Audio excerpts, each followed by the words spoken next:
Hello everyone, welcome back to Best Dental Solutions. तो आज के लेक्चर में हम बात करेंगे clinical management of endodontic emergencies. तो अभी तक हमने जितनी भी इमरजेंसीज देखी है, तो उसका अब हम कैसे उनको मैनेज करना है तो वो सब देखेंगे। Clinical management of endo emergencies. ठीक है, तो मेनली क्या हो रहा था, मेनली दो तरह के सिम्टम हमें देखने को मिल रहे थे। ठीक है, एक तो पेन और दूसरा था हमारा स्वेलिंग। तो पहले हम देखते हैं कि पेन को कैसे मैनेज करेंगे। ठीक है, तो पेन के लिए क्या होता है, पेन मैनेजमेंट स्ट्रेटेजी में दो मेथड होते हैं। सबसे पहला होता है एंडोडोंटिक थेरेपी और दूसरा होता है फार्माकोथेरेपी।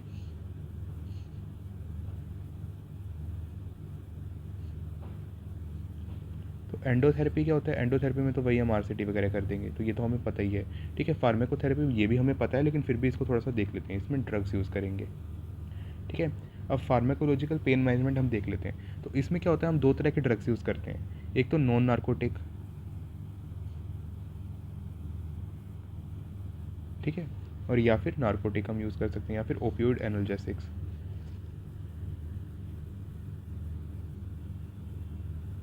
ठीक है, तो बेसिकली पेन कंट्रोल के लिए हम ये दो तरह के ड्रग्स यूज़ करते हैं। तो सबसे पहले देखते हैं नॉन नार्कोटिक्स कौन से हम यूज़ करते हैं।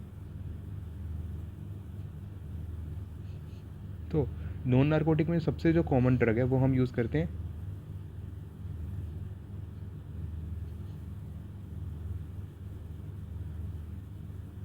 पैरासीटामोल। ठीक है, और ये कितना हमें यूज़ करना होता है, 1000 mg एवरी 6 to 8 आवर्स। ठीक है, उसके अलावा हम कौन सा यूज़ कर सकते हैं, NSAIDs यूज़ कर सकते हैं, non steroid anti inflammatory drugs. ठीक है, तो इसमें कौन कौन से आते हैं, तो आइबुप्रोफेन हो गया जो कि हम कॉमनली यूज़ करते हैं डेंटल पेन के लिए। ठीक है, उसके अलावा कीटोरोलेक हो गया, ये भी बहुत कॉमनली यूज़ होता है। फिर उसके अलावा पिरोक्सिकैम और डेक्लोफिनेक। अब इनकी डोज देख लेते हैं। डोज हमें मतलब थोड़ी बहुत यार आइडिया तो होना ही चाहिए यार, डॉक्टर हो तो इतना तो याद रखोगे ही। तो 600 mg एवरी 6 आवर्स। उसके बाद कीटोरोलेक की क्या है, 10 mg एवरी 6 आवर्स। फिर ऑक्सीकैम 20 mg एवरी 12 आवर्स। और diclofenac 50 mg every 8 to 12 hours. ठीक है, तो ये थे हमारे एनासिड्स। इसके बाद जो हमारे ओपियोइड एनाल्जेसिक है वो देख लेते हैं।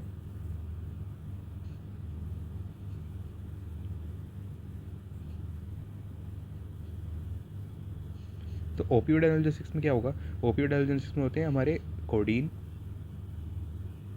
और ट्रामाडोल।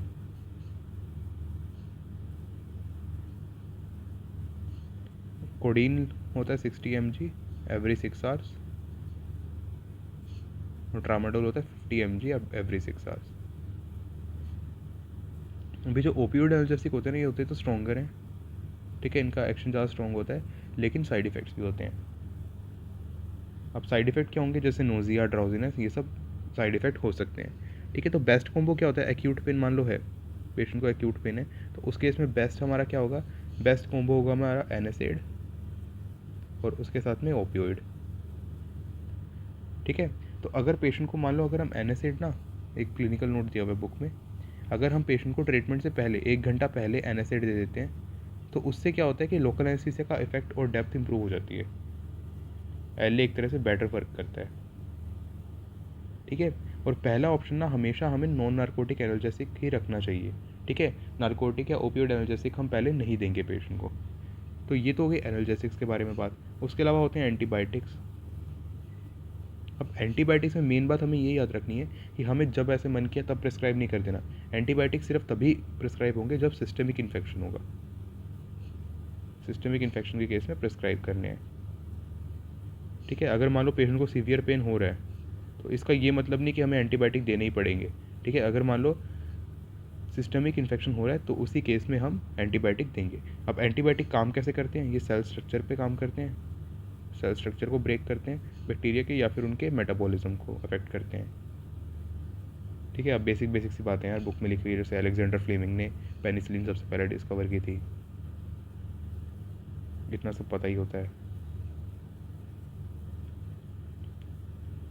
ठीक है, अब सिस्टमिक साइंस हम कैसे देखेंगे कि सिस्टमिक इन्फेक्शन है या नहीं है, तो उसके लिए फीवर होगा पेशेंट को, मलेज यानी कि वीकनेस होगी, मसल पेन, स्वेलिंग और लिम्फोडिनोपैथी।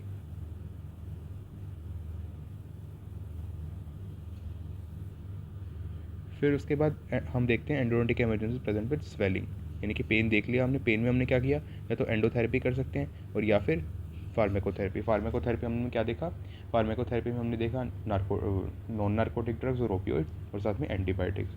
ठीक है, फिर उसके बाद आता है स्वेलिंग। और स्वेलिंग किस केस में हो सकती है, एक तो एक्यूट एल्वुलर एब्सेस में,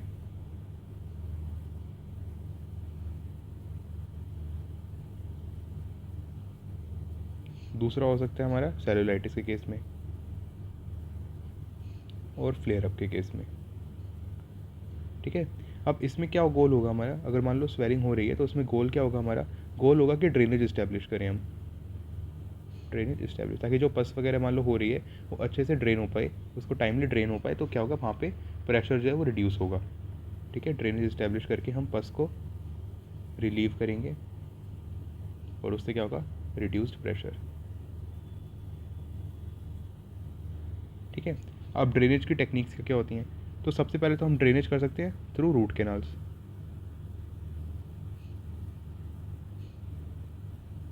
जैसे मान लो यहाँ पे ये हमारा टूथ है, ठीक है, और ये इसका सीज है, यहाँ पे मान लो स्वेलिंग हो रही है इसके पेरियपेक्स रीजन में।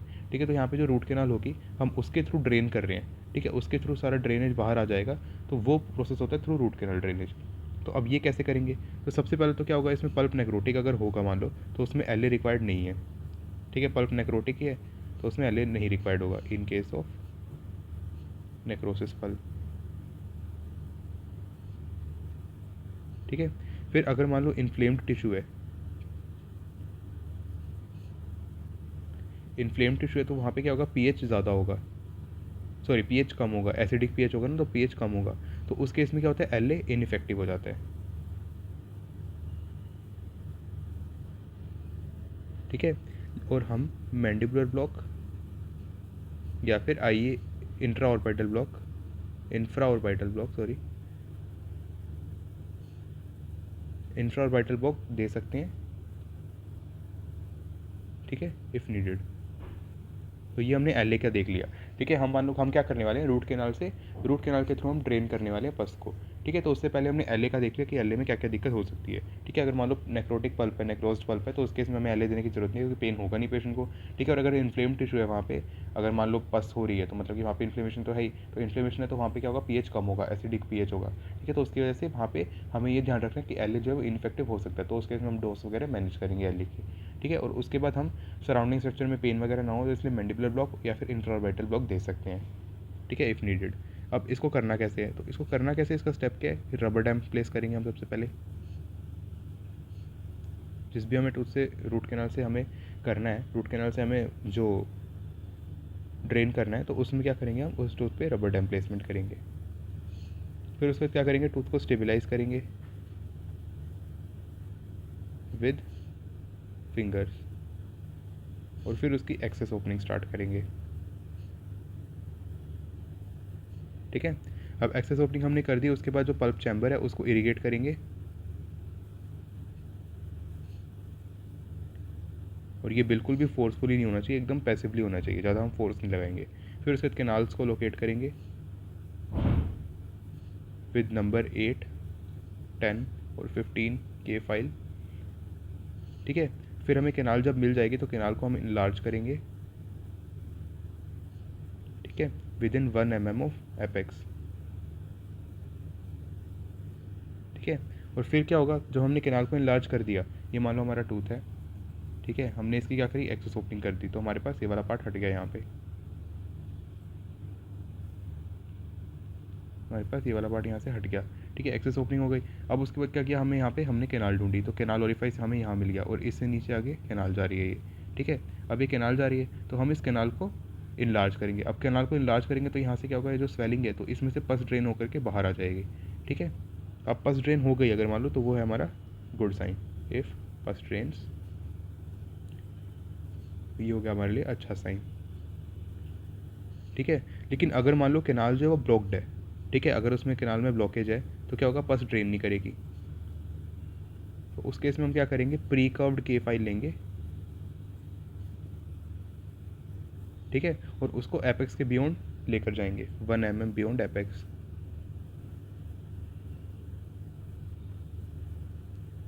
ठीक है, और अगर मान लो फिर भी ड्रेनेज नहीं हो रही, स्टिल नो ड्रेनेज, तो उस केस में हम इरिगेट करके क्लीन करेंगे और शेप कर देंगे कैनाल को, ठीक है, और कैल्शियम हाइड्रोक्साइड प्लेस करेंगे। यानी कि क्या हुआ, अभी अभी भी कोई इरिगेशन, अभी भी मतलब अभी भी हमने जब एपेक्स के 1 mm नीचे ले गए फाइल को, उसके बावजूद ड्रेनेज नहीं हो रही, ठीक है, तो मतलब कि हमें वहाँ से ड्रेनेज नहीं हो सकती, तो हमें कोई और मेथड पे जाना पड़ेगा। ठीक है, अब हमने जो कैनाल को ओपन कर दिया तो उसको हम क्या करेंगे, इरिगेट करेंगे, क्लीन करेंगे और शेप करेंगे, मतलब उसको आरसीटी के लिए, ऑब्जर्वेशन के लिए प्रिपेयर करेंगे। ठीक है, उसमें कैल्शियम हाइड्रोक्साइड प्लेस करेंगे और इंट्राकेनाल मेडिकामेंट।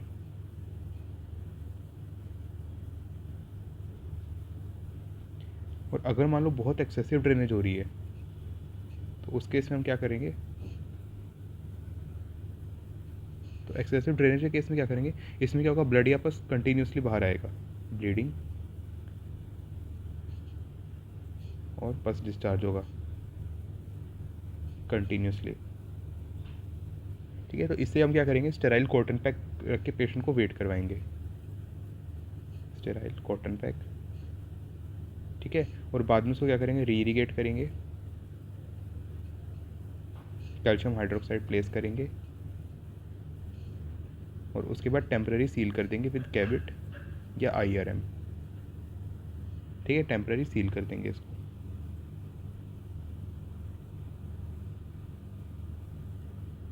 और पेन रिलीफ के लिए हम क्या देंगे, एनाल्जेसिक्स दे देंगे, और साथ में अगर मान लो सिस्टमिक इन्फेक्शन हो रहा है तो हम एंटीबायोटिक्स दे देंगे। ठीक है, उसके बाद क्या होगा, पोस्ट ट्रीटमेंट फॉलोअप देख लेते हैं।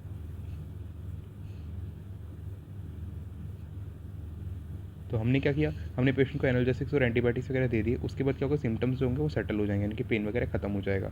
तो सिम्टम्स सेटल होने के बाद हम प्रॉपर RCT कर देंगे टूथ की।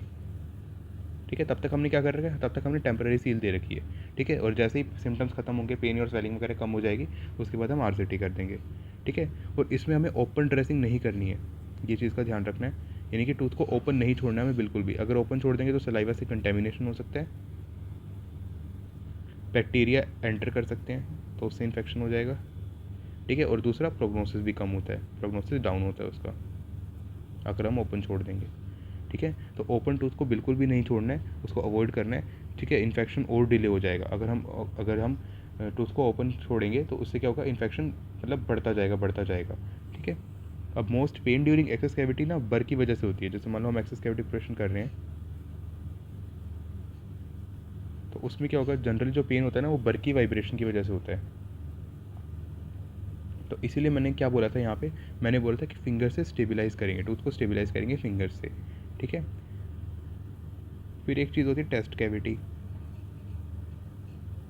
ये चेक करने का काम आता है कि पल्प हमारा नेक्रोटिक है या नहीं है। ठीक है, हमें LA देने की ज़रूरत है या नहीं है। तो इसमें हम क्या करेंगे, एक कैविटी प्रिपेयर करेंगे टूथ में, उसको डीप लेते जाएंगे, डीप ले जाते जाएंगे जब तक पल्प के पास ना पहुंच जाए। अगर मान लो पेशेंट को बिल्कुल पेन हो ही नहीं रहा है तो मतलब कि वहाँ पे पल्प नेक्रोटिक है। ठीक है, नेक्रोज्ड पल्प है, तो हमें वहाँ पे LA नहीं देना पड़ेगा।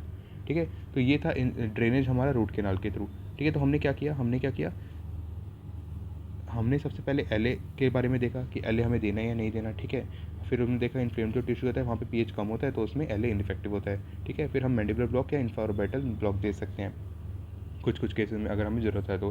फिर हम रबर डैम प्लेस करेंगे, जो भी टूथ से हमें ड्रेनेज करनी है उसको टूथ को स्टेबलाइज करेंगे विद फिंगर्स और एक्सेस ओपनिंग कर देंगे उसकी। ठीक है, एक्सेस ओपनिंग कैसे करेंगे, बर से करेंगे। फिर उसके बाद चैम्बर को इरिगेट करेंगे, जो हमारा पल्प चैम्बर है उसको अच्छे से इरिगेट करेंगे और कैनाल ओरिफाइसिस को लोकेट करेंगे। ठीक है, कैनाल ओरिफाइस को लोकेट करने के बाद हम कैनाल्स को इनलार्ज करेंगे। अब कैनाल्स इनलार्ज होगी तो उससे क्या होगा, जो पेरियपेक्स रीजन में मान लो जो स्वेलिंग है या पस है वो पस डिस्चार्ज होने लगेगी थ्रू रूट कैनाल्स। ठीक है, अगर मान लो पस ड्रेन हो गई तो वो तो बहुत अच्छा साइन है, लेकिन अगर मान लो पस ड्रेनेज नहीं हो रही, अब वो क्यों नहीं हो सकती, मान लो कैनाल में ब्लॉकेज है, तो कैनाल अगर ब्लॉक्ड है तो प्री कर्व्ड के फाइल यूज़ करेंगे, उसको 1 mm बियॉन्ड द एपेक्स लेकर के जाएंगे ताकि जो भी ब्लॉकेज है हम उसको हटा सकें। ठीक है, अब उस केस में पस डिस्चार्ज होगी तो मतलब बहुत वेल एंड गुड है, लेकिन अगर मान लो उस केस में भी नहीं हो रही तो क्या करेंगे, हम किसी और मेथड पर जाएंगे, वो और मेथड हम आगे डिस्कस करने वाले हैं। ठीक है, लेकिन जो हमने कैनाल को ओपन करके छोड़ दिया हम उसको ऐसे ही तो नहीं छोड़ सकते, तो इसलिए हम उसको ऑब्जर्वेशन के लिए क्लीनिंग एंड शेपिंग उसकी करेंगे अच्छे से। ठीक है, उसमें कैल्शियम हाइड्रोक्साइड प्लेस करेंगे, फिर उसके बाद क्या होगा, मान लो अगर एक्सेसिव ड्रेनेज हो रही है अगर केस में, तो उस केस में हम क्या करेंगे, पहले पेशेंट को कॉटन, जो स्टेराइल कॉटन पैक है वो देंगे। उसके बाद री इरिगेट करेंगे कैनाल को, कैल्शियम हाइड्रोक्साइड प्लेस करेंगे और कैविटी IRM से टेम्प्रेरी सील बना देंगे। ठीक है, उसके बाद जैसे ही पेशेंट के सिम्टम्स वगैरह कम होंगे, उसके बाद कंप्लीट RCT हम कर देंगे। ठीक है, और टूथ को हमें इस इन बिटवीन विजिट्स हमें ओपन नहीं छोड़ना है। ओपन छोड़ देंगे तो सलाइवी कंटेमिनेशन हो सकता है, बैक्टीरिया भी री एंटर कर सकते हैं और प्रोग्नोसिस भी डाउन होता है टूथ का। ठीक है, फिर हमने बात की थी कि एक्सेस कैविटी प्रेप के टाइम क्या होता है कि बर जो है वाइब्रेट करता है, बर जो वाइब्रेट करता है उसी की वजह से पेन होता है पेशेंट को, तो इसलिए हमें टूथ को स्टेबलाइज करके रखना है। और फिर हमने देखा टेस्ट कैविटी। टेस्ट कैविटी का क्या था कि अगर नेक्रोज पल्प को चेक करने के लिए कि हमें LA देना है या नहीं देना। ठीक है, तो ये था हमारा ड्रेनेज थ्रू रूट कैनाल। ठीक है, नेक्स्ट लेक्चर में हम दूसरे तरीके जो हैं ड्रेनेज के उसके बारे में बात करेंगे, जैसे इंसिजन दे करके या और भी जो तरीके हैं ट्रैफिनेशन वगैरह, वो सब हम नेक्स्ट लेक्चर में देखेंगे। ठीक है, तो नेक्स्ट लेक्चर होगा हमारा last lecture in the endodontic emergencies.